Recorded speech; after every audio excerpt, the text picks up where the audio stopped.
We turned James around for the return journey. It was only 20 minutes till departure, so there was time to spare. I stayed in the cab as Barry walked into the station to have a chat with the station master. As we waited, James claimed he saw a helicopter. It looked like one of those military ones, according to him.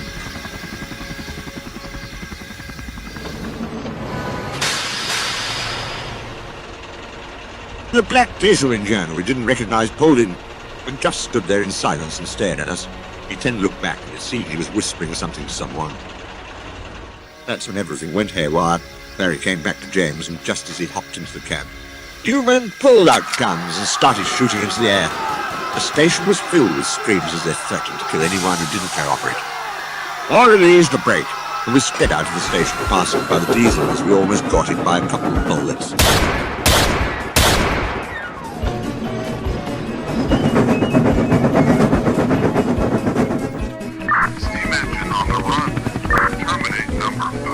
A helicopter flew overhead with someone saying terminate number 5. All three of us were horrified. We charged down the line. We got off the branch line and headed onto the main line, hoping nothing was in our way. We saw Gordon up ahead pulling the express as usual. None of us said anything as we rushed by, as our goal was to get away from the helicopter.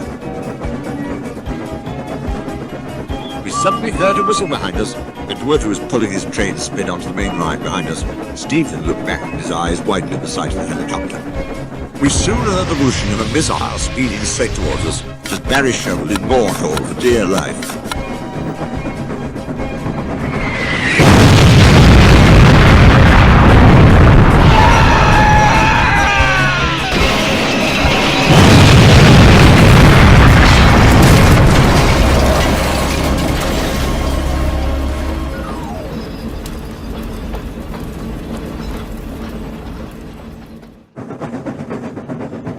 Thankfully, the points were set to Henry's Forest, and I slammed on the brakes, and James came to a stop.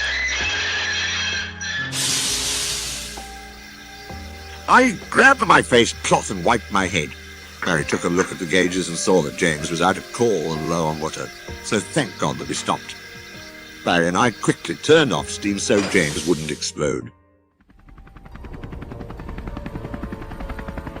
After a few moments, a helicopter, possibly the same one that had chased us, hovered by. How they didn't notice a bright red engine surrounded by green is beyond me. Luckily, we weren't spotted. After the coast had cleared, I told Barry to stay with James, and I decided to walk over to the signal box that we had passed.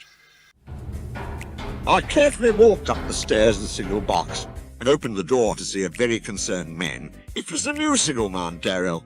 He said he was keeping a lookout for the armed men and was very happy to see me. I told him everything about what had happened at Kirk Ronan, and he frowned, telling me that he had heard the sodor warning sirens and had decided to stay put during the attack. There was a telephone nearby, and I was going to use it to call for help, but Darrell said that he had already tried. The phone lines had been ripped down earlier by the men, shutting down most of the power near the end. I offered him to join us, but he was hesitant because he would be breaking railway practices, but I eventually talked him into it. The two of us walked back to Barry and James. We have been sitting ducks here for a while, and we have to get moving.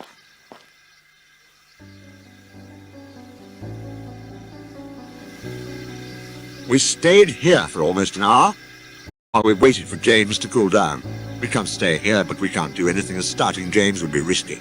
But I believe there's a water tower around the bend. It will only be a minute, so we should be fine.